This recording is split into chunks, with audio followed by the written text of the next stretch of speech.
Welcome to easy chemistry. बच्चों, आज हम जो है आयनिक इक्विलिब्रिया इस चैप्टर में ionisation of acids and bases पढ़ने वाले हैं। तो सबसे पहले है आयोनाइजेशन का क्या मतलब है। आयोनाइजेशन मतलब क्या कि आयंस, फॉर्मेशन ऑफ आयंस। जब एसिड और बेस को वाटर में डिसॉल्व किया जाता है, पानी में हल किया जाता है, तो एसिड और बेस का क्या होता है, वो आयंस में कन्वर्ट होते हैं। आयंस आपको पता है दो टाइप के होते हैं। पॉजिटिवली चार्ज आयन को क्या कहते हैं, कैटायन, और नेगेटिवली चार्ज आयन को एनायन। तो कैटायन और एनायन तैयार होते हैं। तो कैटायन और एनायन की तैयारी को ही क्या कहा जाता है, आयोनाइजेशन। समझ में आ रहा है।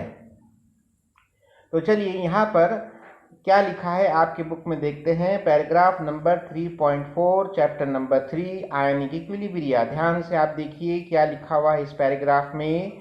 Acids and bases are classified as strong acids, strong bases, weak acids and weak bases on the basis of their extent of dissociation। बच्चों, एसिड और बेस दोनों को भी दो टाइप में डिवाइड किया है। एसिड कितने टाइप के होते हैं, दो टाइप के होते हैं। नंबर एक स्ट्रॉन्ग एसिड और नंबर दो वीक एसिड। ओके। और बेस भी दो टाइप के होते हैं। नंबर एक स्ट्रॉन्ग बेस और number two weak base. Okay, ये है। तो अब यहाँ पर किसी भी एसिड को स्ट्रॉन्ग कब बोलेंगे और वीक कब बोलेंगे, किसी भी बेस को स्ट्रॉन्ग कब बोलेंगे और वीक कब बोलेंगे, इसका जवाब दिया गया है कि एक्सटेंट ऑफ डिसोसिएशन। डिसोसिएशन और आयोनाइजेशन ये सिनोनिमस वर्ड्स है। डिसोसिएशन का मतलब होता है सेपरेट होना। किसका सेपरेट होना, आयंस का सेपरेट होना, इसे डिसोसिएशन। तो यहाँ पर एक्सटेंट ऑफ डिसोसिएशन यानी कि डिसोसिएशन का पैमाना।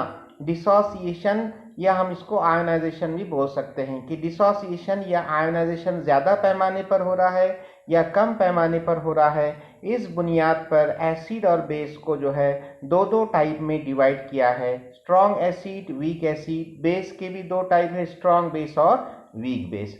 तो चलिए अब यहाँ पर सबसे पहले देखिए स्ट्रॉन्ग एसिड और बेस, ये देखते हैं हम। Strong acid and bases are almost completely dissociated in water.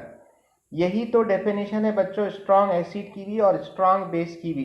Exam में आपको सवाल आएगा डिफाइन स्ट्रॉन्ग एसिड, तो आप उसका जवाब क्या लिखेंगे, the acid which dissociate completely is called as strong acid. या आप ऐसे ही बोल सकते हैं the acid which ionise, which get ionised completely when dissolved in water is called as strong acid। जब कोई एसिड मुकम्मल तौर पर डिसोसिएट होता है, मुकम्मल तौर पर उसका आयोनाइजेशन होता है, कब होता है, जब उसे पानी में डिसॉल्व किया जाता है।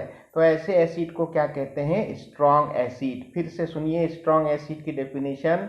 The acid which get completely dissociated in water is called as strong acid. Okay. अब स्ट्रॉन्ग बेस की डेफिनेशन क्या होगी, the base which get completely dissociated in water is called as strong base. आप dissociated की जगह पर ionised भी बोल सकते हैं। ओके। तो अब यहाँ पर देखिए पहली एग्जांपल दी गई है HCl हाइड्रोक्लोरिक एसिड। AQ का मतलब क्या है, एक्वेस सॉल्यूशन। ये एक्वेस सॉल्यूशन यानी कि HCl को वाटर में डिसॉल्व किया है तो आपको HCl का एक्वेस सॉल्यूशन मिला है। ठीक है। तो यहाँ पर HCl को जब वाटर में डिसॉल्व करेंगे तो वहाँ पर आयंस तैयार होंगे। H पॉजिटिव और Cl नेगेटिव आयंस यहाँ पर तैयार हो रहे हैं। ये दोनों आयंस कहाँ से आए, HCl से आए। कब आए, जब आपने HCl को वाटर में डिसॉल्व किया। यहाँ पर हम एरो पर H2 लिख सकते हैं। तो बच्चों हमको ये कैसे पता चलेगा कि HCl स्ट्रॉन्ग एसिड है, इसके लिए आप एरो को देखना पड़ेगा। एरो आपको सिंगल एरो नजर आ रहा है, यानी कि यहाँ पर HCl का आयोनाइजेशन या HCl का डिसोसिएशन 100% हुआ है। 100% हुआ है। मैं इसको ऐसे भी समझा सकता हूँ, देखिए कि सपोज आपने 100 मॉलिक्यूल्स लिए थे HCl के और 100 मॉलिक्यूल्स आपने वाटर में डिसॉल्व किए, तो आपको कितने आयंस मिलेंगे? 100 H पॉजिटिव आयंस मिलेंगे और Cl नेगेटिव आयंस कितने मिलेंगे? 100। यानी कि यहाँ पर 100% जो है HCl का आयोनाइजेशन या डिसोसिएशन हुआ है। तो सपोज यहाँ पर आप ऐसे लिख सकते हैं कि आपने 100 मॉलिक्यूल्स लिए थे और पूरे के पूरे आयंस में कन्वर्ट हो गए, यानी कि 100 ये आयंस फॉर्म हो गए और 100 मॉलिक्यूल्स आपने लिए थे। तो 100/100 जवाब आ रहा है 1, यानी कि इसका जो डिग्री ऑफ डिसोसिएशन है, जिसको हम एक्सटेंट ऑफ डिसोसिएशन भी बोल रहे हैं, ये डिग्री ऑफ डिसोसिएशन हम आगे चलकर देखने वाले हैं। इसका सिंबल अल्फा होता है, तो अल्फा इज इक्वल टू 1 होगा। स्ट्रॉन्ग एसिड के लिए अल्फा की वैल्यू 1 रहेगी। 1 कैसे आई? क्योंकि आपने 100 मॉलिक्यूल्स लिए थे और पूरे के पूरे 100 मॉलिक्यूल आयंस में कन्वर्ट हो गए, यानी कि 100/100। ओके, तो हम यहाँ पर ऐसे बोल सकते हैं कि स्ट्रॉन्ग एसिड और उसी तरह स्ट्रॉन्ग बेस के लिए डिग्री ऑफ डिसोसिएशन यानी कि अल्फा की वैल्यू कितनी होती है? 1 होती है। अब वैसे देखिए आप यहाँ पर NaOH क्या है? बेस है, लेकिन इसको सिर्फ बेस नहीं बोलेंगे, स्ट्रॉन्ग बेस बोलेंगे। क्यों स्ट्रॉन्ग बेस बोलेंगे? क्योंकि जब NaOH को वाटर में डिसॉल्व किया जाता है तो उसका आयोनाइजेशन कंप्लीट होता है, 100% होता है, ज़्यादा पैमाने पर होता है, ऑलमोस्ट कंप्लीटली होता है। कौन से आयंस मिलते हैं? देखिए आपको Na पॉजिटिव और OH निगेटिव। AQ इसलिए लिखा है कि पानी में तैयार हुए हैं आयंस, ठीक है। तो यहाँ पर NaOH का लिए भी उसका भी अल्फा की वैल्यू कितनी रहेगी? 1।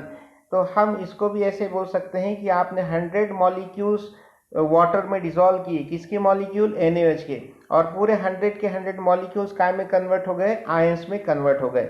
अब मॉलिक्यूल्स बोलने के बजाय हम ज़्यादा अच्छी ज़बान में मोल्स बोल सकते हैं कि आपने 100 मोल NaOH लिया और वाटर में डिसॉल्व किया, तो पूरे 100 मोल NaOH का आयनाइजेशन हो गया, 100% हो गया, और आपको 100 मोल Na पॉजिटिव मिल गए और 100 मोल OH नेगेटिव। बच्चों, सबसे अहम बात यह है कि स्ट्रॉन्ग एसिड और स्ट्रॉन्ग बेस का जो आयनाइजेशन होता है वो सिर्फ एक डायरेक्शन में होता है, यानी रिवर्सिबल होता है कि इरिवर्सिबल होता है? इरिवर्सिबल होता है, यानी 100% होता है। जो आयंस फॉर्म हो गए, ये आयंस दोबारा आपस में जुड़कर फिर से आपको HCl या NaOH नहीं मिलेगा। यहाँ पर आयंस ये मुकम्मल हमेशा के लिए सेपरेट हो गए हैं और मुकम्मल तौर पर सेपरेट हो गए हैं। समझ में आ रही है बात? चलिए, यहाँ पर स्ट्रॉन्ग एसिड के कुछ एग्जाम्पल्स दिए हैं। देखिए, HCl hydrochloric acid strong acid है, HNO3 nitric acid strong acid है, H2SO4 sulphuric acid strong acid है, HBr हाइड्रोब्रोमिक एसिड या हाइड्रोजन ब्रोमाइड स्ट्रॉन्ग एसिड है, HI हाइड्रोजन आयोडाइड या हाइड्रो आयोडिक एसिड, ये सब जो है क्या है बच्चों? Strong acid. स्ट्रॉन्ग बेस की एग्जाम्पल दी है, देखिए NaOH और KOH। समझ में आ रहा है? चलिए आगे देखते हैं। अब वीक एसिड और वीक बेस के बारे में बताया गया है कि weak acid and weak bases are partially dissociated in water. Partially का क्या मतलब होता है? नामुकम्मल तौर पर, जुज़वी तौर पर इनका डिसोसिएशन या आयोनाइजेशन होता है, ठीक है। The solution of weak acid और weak base contains undissociated molecule. Undissociated मतलब जिनका डिसोसिएशन नहीं हुआ, ऐसे molecule, along with a small number of ions at equilibrium। For example, देखो बच्चों, यहाँ पर जो एग्जाम्पल बताई है, सबसे पहले तो मैं आपको ये बताऊंगा कि एग्जाम में वीक एसिड की डेफिनेशन आप क्या लिखेंगे। Define weak acid, the acid which get ionized partly when dissolve in water is called as weak acid. फिर से एक बार एकदम आसान जबान में, द एसिड विच आयोनाइज और dissociate partially in water is called as weak acid. Define weak base, the base which dissociate और ionize partially। partially अगर आपको हार्ड दिख रहा है तो इनकम्प्लीटली बोल सकते हैं आप, partially, इनकम्प्लीटली या to less extent ऐसे भी बोल सकते हैं। in water is called as weak base। समझ में आ रहा है आपको? तो यहाँ पर दो एग्जाम्पल बताए हुए हैं। देखिए पहली एग्जाम्पल है CH3COOH। क्या नाम है बच्चों इसका? Acetic acid. एसिटिक एसिड को जब वाटर में डिसॉल्व किया जाता है तो देखो बच्चों उसका आयनाइजेशन कैसी प्रोसेस है, रिवर्सिबल नजर आ रही है कि इरिवर्सिबल? आपको दो एरो नजर आ रहे हैं, यानी कि ये प्रोसेस कैसी है? रिवर्सिबल है। और क्या क्या मिले हैं आपको? देखिए CH3COO नेगेटिव यानी कि एनायन है, इसका नाम है एसीटेट आयन, और H पॉजिटिव आपको मिला है। बच्चों अब यहाँ पर 100% आयोनाइजेशन नहीं हुआ है। जो आयंस तैयार हुए ये आयंस फिर से आपस में जुड़कर एसिटिक एसिड तैयार कर सकते हैं। सपोज अब मैं आपको जरा अलग मॉलिक्यूल्स की जबान में समझाऊंगा कि सपोज आपने 100 मॉलिक्यूल्स लिए थे किसके? एसिटिक एसिड के। उसको आपने वाटर में डिसॉल्व किया तो 100 में से यहाँ पर सिर्फ 20 मॉलिक्यूल्स आयंस में कन्वर्ट हुए। कितने मॉलिक्यूल्स? 20। तो फिर यहाँ पर आपको CH3COO नेगेटिव कितने रहेंगे? 20 रहेंगे। और H पॉजिटिव कितने दिखेंगे? 20। और बचे हुए जो 80 मॉलिक्यूल्स है ये अनडिसोसिएटेड या नॉन आयोनाइज्ड फॉर्म में रहेंगे। तो इसका हम फीसद निकाल सकते हैं, परसेंटेज, कि टोटल नंबर ऑफ मॉलिक्यूल्स 100 थे और 100 में से सिर्फ 20 मॉलिक्यूल्स का आयोनाइजेशन हुआ। ओके, तो 20/100, तो जवाब क्या आ रहा है बच्चों? बोलिए 0.2%। इसी को हम क्या कहेंगे? अल्फा। अल्फा यानी डिग्री ऑफ डिसोसिएशन। तो 0.2 वैल्यू ये 1 से बड़ी है कि छोटी है? 1 नंबर से छोटी है। ओके, तो 0.1, 0.2, 0.3 ये सब 1 से छोटे हैं ना। तो हम ये कंक्लूजन निकाल सकते हैं कि वीक एसिड और वीक बेस के लिए अल्फा की वैल्यू हमेशा 1 से कम होती है, 1 से छोटी होती है। ओके, हम ऐसे लिख सकते हैं कि value of alpha is less than 1। किसके लिए? वीक एसिड और वीक बेस के लिए। चलिए दूसरी एग्जांपल देखते हैं। NH4OH अमोनियम हाइड्रोक्साइड, इसको जब वाटर में डिसॉल्व करेंगे इसका आयनाइजेशन होगा और क्या क्या मिलेगा? NH4 पॉजिटिव और OH नेगेटिव। ये भी जो है वीक बेस है। कैसे पता चला आपको वीक बेस है? क्योंकि इसका डिग्री ऑफ डिसोसिएशन कम है, 1 से कम है। या आप ऐसे बोल सकते हैं कि ये पार्शियली आयोनाइज्ड है, जुज़वी तौर पर इसका आयोनाइजेशन हो रहा है। ये कैसे पता चला आपको कि इसका जुज़वी तौर पर आयोनाइजेशन हो रहा है? क्योंकि यहाँ पर जो है डबल हेडेड एरो बताया है। डबल हेडेड एरो का मतलब जो आयंस फॉर्म हुए वो फिर से आपस में जुड़कर जो है NH4OH में कन्वर्ट हो रहे हैं। तो ये 100% नहीं है, लेस देन 100% है। तो बच्चों वीक एसिड और वीक बेस का जो आयनाइजेशन होता है ये हमेशा 100% कभी भी नहीं होगा, 100% से लेस रहेगा।